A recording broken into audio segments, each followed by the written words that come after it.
कवि हरिवंश राय बच्चन ने कहा था, लहरों से डरकर नौका पार नहीं होती, कोशिश करने वालों की कभी हार नहीं होती।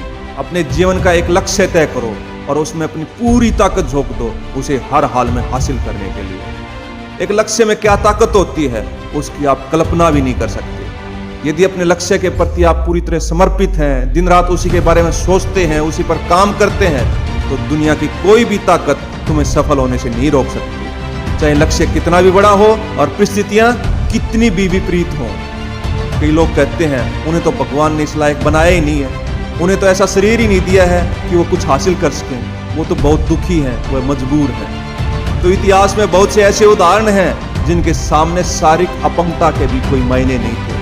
उन्होंने अपनी शारीरिक कमजोरी को ही अपनी ताकत बना डाला। आदमी कुछ भी हासिल कर सकता है, सिर्फ अपने लक्ष्य के प्रति संकल्प होना चाहिए। एक बच्चा जिसने 7 साल की उम्र में अपने पिता को खो दिया, 3 बहनों के इकलौते भाई को मां ने बड़े कष्टों से पाला। जब वह 10 साल का हुआ तो पहलवान बनने का सपना देखने लगा। मां ने उसके सपने को साकार करने के लिए उसे अखाड़े में पहलवान बनने के लिए छोड़ दिया। वो अखाड़े में बहुत जबरदस्त मेहनत करने लगा और देखते ही देखते उसने कई मेडल भी जीत लिए। अब उसका सपना कुश्ती में भारत को ओलंपिक में गोल्ड मेडल दिलाने का था, लेकिन किस्मत को शायद कुछ और ही मंजूर था। जब वो 17 साल का हुआ तो एक दिन उसका भयंकर एक्सीडेंट हो गया। डॉक्टरों को जान बचाने के लिए उसके बाएं पैर को काटना पड़ा। वो अपना बायां पैर खो चुका था और साथ ही साथ अपने पहलवान बनने के सपने को भी। कई महीनों तक बेड पर रहने के बाद एक बार तो उसे लगा कि उसकी जिंदगी अब खत्म हो गई है। बिना पैर के वो क्या करेगा? घर में कोई कमाने वाला भी नहीं था। मां ने बड़े कष्टों से उसे पहलवान बनाने की कोशिश की थी, वो भी अब खत्म हो चुकी थी। लेकिन उस लड़के के हौसले बुलंद थे। उसने हिम्मत नहीं हारी और कुछ अलग करने की सोची। उसने नकली पैर लगवाया और जेवलिन थ्रो की प्रैक्टिस करनी शुरू कर दी।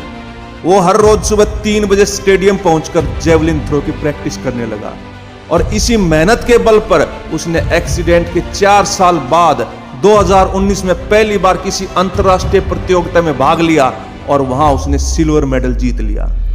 थोड़े दिनों बाद ही 2019 में ही वर्ल्ड रिकॉर्ड बनाते हुए गोल्ड मेडल हासिल कर लिया। अब बारी थी अपने बचपन के सपने को साकार करने की, यानी कि ओलंपिक में गोल्ड लाने की। गोल्ड तो गोल्ड होता है, चाहे वह कुश्ती में आए चाहे जेवलिन थ्रो में आए। 2021 के टोक्यो पैरालंपिक में उसने अपने ही रिकॉर्ड को 3 बार तोड़ते हुए नया विश्व कीर्तिमान रचते हुए गोल्ड मेडल अपने हुए देश के नाम किया। जी हां, मैं बात कर रहा हूं सुमित अंतिल के बारे में, जिन्होंने एक ओलंपिक में अपने ही रिकॉर्ड को 3 बार तोड़ा व गोल्ड मेडल हासिल किया। जिन्होंने विपरीत परिस्थितियों में भी हिम्मत नहीं हारी, बल्कि अपने जुनून व मेहनत से ये मुकाम हासिल किया। महान scientist Stephen Hawkins, Paralympic gold medalist Devendra झांझड़िया, यूपीएससी टॉपर इरा सिंघल, बताने लगूंगा तो लिस्ट बहुत लंबी हो जाएगी, जिन्होंने शारीरिक कमजोरी को भी पीछे छोड़ते हुए अपने लक्ष्य को हासिल किया, सिर्फ और सिर्फ अपने जुनून व मेहनत के बल पर।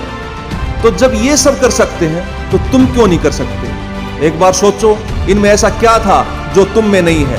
उनमें तो फिर भी शारीरिक अपंगता थी, लेकिन तुम्हारे तो फिर भी 2 हाथ, 2 पैर, 2 आंखें सही सलामत हैं। सिर्फ और सिर्फ फर्क है तो सोच का, मेहनत का, अपने लक्ष्य के प्रति जुनून का, संकल्प का। तो दोस्त, इंतजार किस चीज का है? अपनी सोच को बदलो, उठो, जागो और लग जाओ अपने लक्ष्य पर, आज से ही, अभी से ही।